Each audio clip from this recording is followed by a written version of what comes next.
नमस्कार, जोहार। झारखंड का एकमात्र सरकारी न्यूज चैनल क्लीन न्यूज में आपका स्वागत है।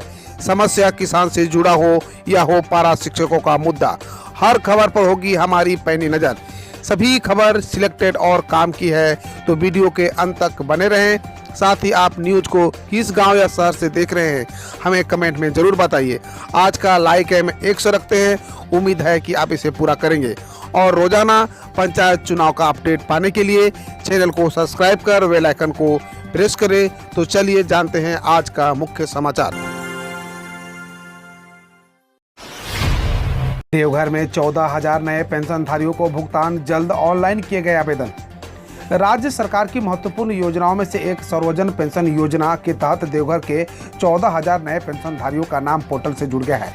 इसमें विधवा, वृद्धावस्था व दिव्यांग आवेदक है। पिछले वर्ष लगाए गए सरकार आपके द्वार कार्यक्रम समेत अलग अलग समय पर प्रखंडों के माध्यम से पेंशन का आवेदन प्राप्त होने के बाद भौतिक सत्यापन कर ऑनलाइन कराई गई। इन आवेदकों के नाम की एंट्री हो चुकी है। जल्द ही पहली पेंशन की राशि के भुगतान लाभुकों को किया जाएगा। प्रत्येक लाभुक को 1,000 रुपये प्रति माह दिए जाएंगे। इसमें प्रखंडों के साथ साथ नगर निगम के भी लाभुक हैं, जिन्होंने राज्य सरकार के कार्यक्रम सरकार आपके द्वार के तहत अपना आवेदन कैंप में दिया था। झारखंड के पावर प्लांटों में कोयला संकट, बिजली उत्पादन पर पड़ रहा है असर। झारखंड में स्थित कोल इंडिया की कंपनियां पावर प्लांटों का लक्ष्य से कम कोयला की आपूर्ति कर रही है। इस कारण पावर प्लांटों में कोयला का संकट हो गया है। इसका असर डीवीसी के 3 पावर प्लांट, टीबीएनएल के एक साथ आधुनिक पावर व इंग्लैंड पावर प्लांट पर असर पड़ रहा है। इन प्लांटों से क्षमता से कम उत्पादन हो रहा है। सीसीएल को 5 अगस्त तक पावर प्लांटों के 165,000 टन कोयला की आपूर्ति करना था। इसकी तुलना में कंपनी ने 157,000 टन कोयला की आपूर्ति की है। इसमें बीसीसीएल ने 80,000 टन के बदले 66,000 टन कोयला की आपूर्ति की है। देश में 5 अगस्त तक 1560,000 टन कोयला की आपूर्ति का लक्ष्य था, जबकि 1522,000 टन कोयला की आपूर्ति की गई है। झारखंड में सूखे की स्थिति का आकलन के लिए वरीय अधिकारी करेंगे फील्ड विजिट, रिपोर्ट्स करेंगे तैयार। कृषि, पशुपालन और सहकारिता विभाग ने सूखे की स्थिति का आकलन करने के लिए वरीय अधिकारियों को फील्ड में भेजने का निर्णय लिया है। राज्य के वरीय स्तर के पदाधिकारियों को एक जिले की जिम्मेदारी दी गई है। सभी अधिकारी वहां विभिन्न प्रखंडों में जाकर वीडियो और फोटो आधारित रिपोर्ट तैयार करेंगे। रिपोर्ट सूखा मैनुअल 2016 को ध्यान में रखकर तैयार की जाएगी। इसी रिपोर्ट को आधार बनाकर भारत सरकार से राहत पैकेज की मांग की जाएगी। अभी अधिकारियों को 10 अगस्त तक रिपोर्ट करने के लिए कहा गया है। छात्र रिपोर्ट के वीडियो पर 2 स्कूली शिक्षक बर्खास्त, सुधरी स्कूल की हालत। महावा के प्राथमिक विद्यालय भिखिया छक की पोल खोलने वाला वीडियो सोशल मीडिया पर वायरल होने के बाद 2 सहायक शिक्षकों को बर्खास्त कर दिया गया है। वहीं एक शिक्षक को प्रतिनियुक्ति किया गया है। डीसी जिशान कमर ने इसकी पुष्टि की है। प्रखंड समिति ने शिक्षकों को कार्यमुक्त कर दिया है। कम बारिश से गिरा झारखंड के ज्यादातर जलाशयों का जलस्तर, पीने के पानी की हो सकती है किल्लत, जाने किसका क्या हाल है। पूरे झारखंड में बारिश की कमी के कारण राज्य के ज्यादातर जलाशयों में जलस्तर में गिरावट देखी जा रही है। एक अधिकारी ने शनिवार को यह जानकारी दी। पूरे झारखंड में बारिश की कमी के बीच राज्य के 56 जलाशयों में कुछ को छोड़कर जलस्तर में भारी गिरावट आई है। राज्य जल संसाधन विभाग के मुख्य अभियंता मोतीलाल सिंह ने कहा कि यदि मानसून की बारिश कम हुई तो इससे आने वाले महीनों में पेयजल संकट पैदा हो सकता है और सिंचाई के लिए कृषि क्षेत्रों में पानी की आपूर्ति बढ़ सकती है। बगैर नीति के नियुक्ति कैसे, +2 शिक्षक भर्ती को लेकर कटघरे में हेमंत सरकार। झारखंड में जेएसएससी के द्वारा +2 शिक्षकों की नियुक्ति प्रक्रिया ने राजनीतिक तापमान बढ़ा दिया है। 3120 शिक्षकों की नियुक्ति को लेकर सत्ताधारी दल जेएमएम के अंदर ही बगावत की आवाज़ बुलंद होती दिख रही है। पिछले कुल महीने से सरकार से नाराज चल रहे जेएमएम विधायक लोबिन हेम्ब्रम ने बगैर स्थानीय नीति और नियोजन नीति निर्धारित हुए इस नियुक्ति को झारखंडी युवा के हित के खिलाफ बताया है। बीजेपी ने भी राज्य सरकार से स्थिति स्पष्ट करने की मांग की दी है। नीति आयोग की बैठक में सीएम हेमंत सोरेन सुखाड़ से निपटने के लिए पीएम नरेंद्र मोदी से करेंगे विशेष पैकेज की मांग। झारखंड में इस बार मानसून की कम बारिश होने की वजह से सुखाड़ की स्थिति को देखते हुए मुख्यमंत्री हेमंत सोरेन राज्य की विभिन्न स्थितियों की चर्चा करते हुए पीएम से सुखाड़ से निपटने को केंद्र से सहयोग की मांग करेंगे। सीएम मानसून आधारित कृषि व्यवस्था के स्थान पर उत्तम सिंचाई की कृषि व्यवस्था स्थापित करने के लिए बड़ी राशि की आवश्यकता पर जोर देंगे। दरअसल हेमंत सोरेन कल दिल्ली में पीएम नरेंद्र मोदी की अध्यक्षता में होने वाली नीति आयोग की बैठक में शामिल होने वाले हैं। इस दौरान हेमंत सोरेन झारखंड की स्थिति पर पीएम मोदी से चर्चा करेंगे। झारखंड के इन जिलों में 8 से 10 अगस्त तक भारी बारिश के आसार। अगले 3 घंटे में यहाँ भी होगी बारिश। झारखंड के अधिकांश जिलों में इन दिनों वैसे तो सूखे के हालात बनते दिख रहे हैं, लेकिन मौसम विभाग के अनुसार अगले 2 दिनों में कई जिलों में होने वाली बारिश से थोड़ी राहत मिल सकती है। दरअसल मौसम पूर्वानुमान के अनुसार झारखंड के अधिकांश जिलों में 8 से 10 अगस्त तक बारिश के आसार हैं। वहीं मौसम केंद्र रांची के अनुसार अगले 1 से 3 घंटे में भी झारखंड में कुछ जिलों में बारिश का अनुमान है। उनके लंबे अनुभव से देश को लाभ होगा।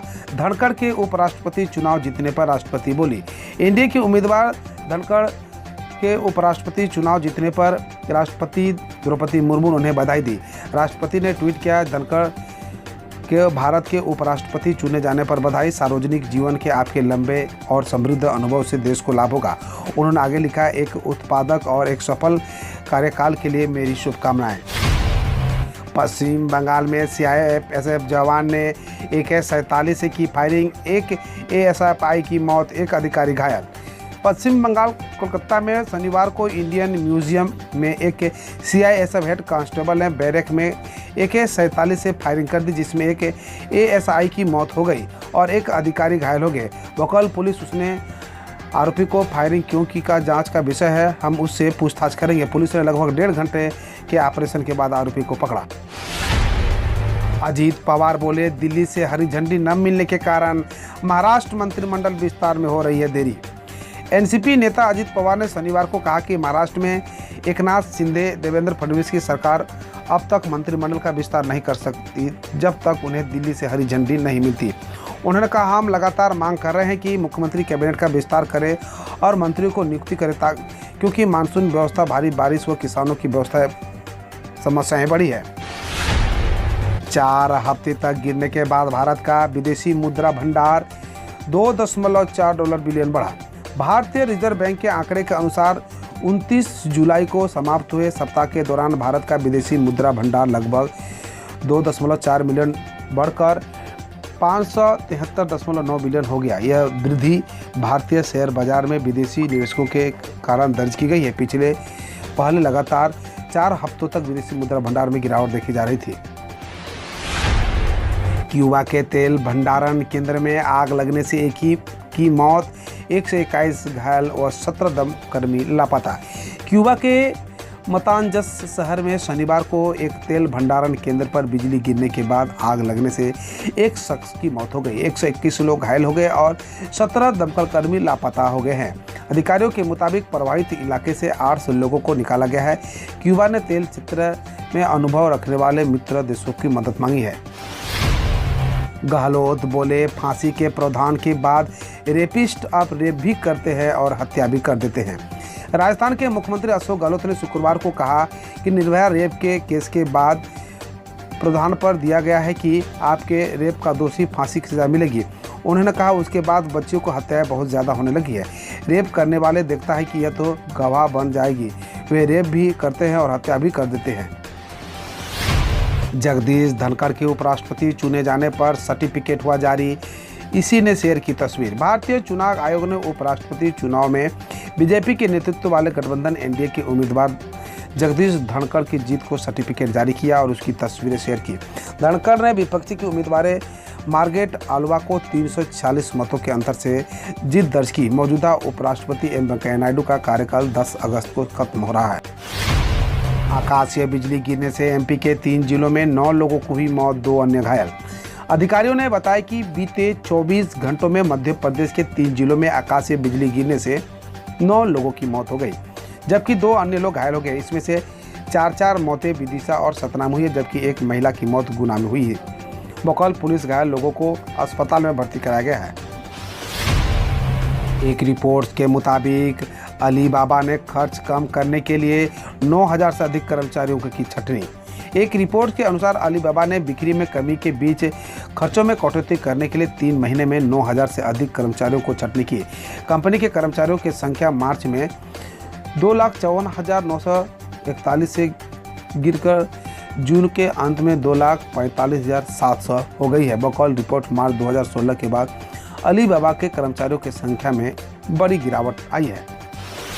बांग्लादेश में पेट्रोल के दाम में 51.2% की बढ़ोतरी की हुई घोषणा। पेट्रोल पंप पर लगी भारी भीड़।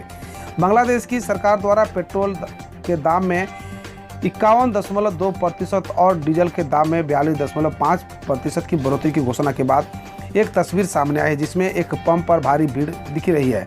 बांग्लादेश के मंत्री नसरुल हमीद ने बताया कि तेल के नए दाम पर किसी के लिए ठीक नहीं रहेंगे, लेकिन हमारे पास और कोई विकल्प नहीं है।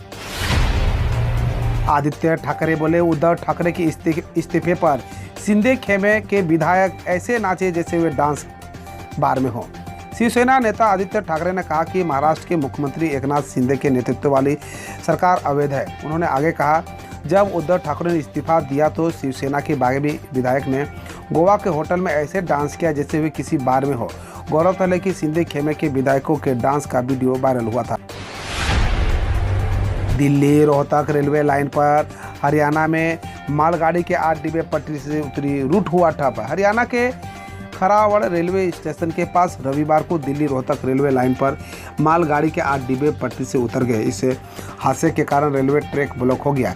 इससे पहले बीते अप्रैल में हरियाणा के कलानौर जा रही एक मालगाड़ी के 15 डिब्बे उत्तर प्रदेश के इटावा के पास न्यू इकदिल रेलवे स्टेशन पर पटरी से उतर गए थे।